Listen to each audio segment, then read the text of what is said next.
And welcome to the channel. आज की video उन लोगों के लिए बहुत खास होने वाली है जिनको बहुत पुराना घुटना दर्द या कमर दर्द रहता है। तो आज की वीडियो में जो मैं एक्सरसाइज बताने वाला हूँ, इससे ना सिर्फ आपको घुटने दर्द और कमर दर्द में राहत मिलेगी, साथ ही साथ आपका जो पूरी बॉडी का पोस्चर है वो भी बिल्कुल करेक्ट हो जाएगा। तो आइए स्टार्ट करते हैं कि एक्सरसाइज क्या करनी है। तो सबसे पहले एक्सरसाइज करने के लिए आपको लेना क्या है, एक आपको ईंट लेनी है और एक आपको एक टॉवल लेना है या फिर आप प्लास्टिक बैग ले सकते हैं। उसको इस तरह से ईंट पर फोल्ड कर लेना है जिससे कि पैर में आपको ईंट रगड़े ना। उसके बाद इस ईंट को आपको दीवार में इस तरह लगा देना है। इस तरह आपने ईंट लगा दी।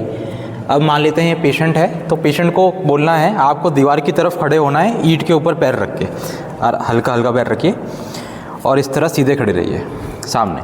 तो जब पेशेंट ऐसा खड़ा होगा तो उसके पैरों के पिछले भाग में, कमर में और कूल्हे में बहुत अच्छा खिंचाव आएगा और इस खिंचाव को पेशेंट को 1 मिनट तक मेंटेन करके रखना है।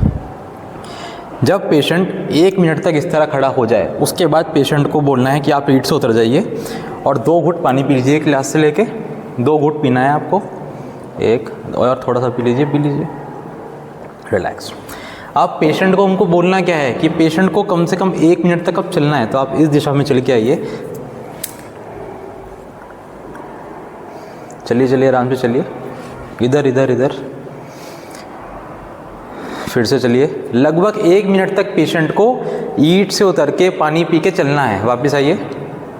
तो अब मान लेते हैं पेशेंट ने 1 मिनट तक चल लिया। अब फिर से पेशेंट को बोलना है कि ईंट पे फिर से खड़े हो जाइए अच्छी तरह और फिर से पेशेंट को खिंचाव लेना है इस तरह खड़े होके। अगर पेशेंट इस तरह खड़े होने में थोड़ा असमर्थ महसूस करे तो थेरेपिस्ट अपने हाथों से सहायता दे सकता है। तो अब मान लेते हैं फिर से पेशेंट 1 मिनट तक इस तरह खड़ा हो गया, तो फिर से पेशेंट को बोलेंगे उतर जाइए और 2 घूंट फिर से पानी पीना है बीच में। अच्छे घूंट लीजिए और एंड रिलैक्स। फिर से 1 मिनट तक चलिए, लंबे कदम आइए, 2-3 चक्कर मारिए, वापस आइए।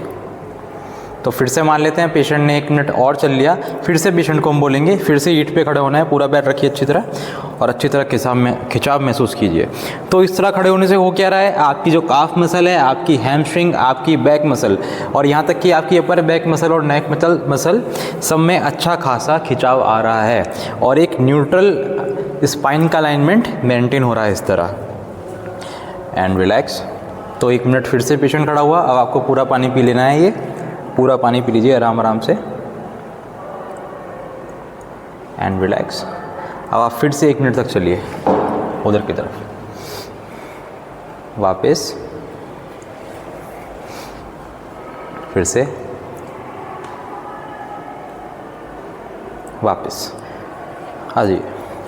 तो इस एक्सरसाइज में करना क्या है मैं आपको ब्रीफ कर देता हूँ। आपको एक ईंट लेनी है, ईंट को दीवार पे रख लेना है, पेशेंट को 1 मिनट तक ईंट पे खड़ा होना है, उसके बाद 2 घूंट पानी का गिलास लेना है और 1 मिनट तक चलना है। फिर से आके ईंट पे खड़ा होना है 1 मिनट तक, 2 घूंट पानी का गिलास लेना है और फिर से 1 मिनट तक चलना है और ऐसा तीसरी बार भी करना है। ये क्रिया सिर्फ दिन में 1 बार करनी है और इसको कम से कम आप 3 हफ्ते कीजिए। 3 हफ्ता करने के बाद आप महसूस करेंगे कि आपका घुटना दर्द, कमर दर्द में बहुत राहत मिलेगी। साथ ही साथ इस एक्सरसाइज को करने से वेनस पंपिंग भी बहुत अच्छी होती है, तो हार्ट के फंक्शन पे भी इसका बहुत ही अच्छा असर पड़ेगा। तो जो भी लोग घुटने दर्द या कमर दर्द से पीड़ित हैं वो इस एक्सरसाइज को जरूर स्टार्ट करिए और अपना वैल्यूएबल फीडबैक हमको कमेंट सेक्शन में बताइए। Till then stay connected and thank you.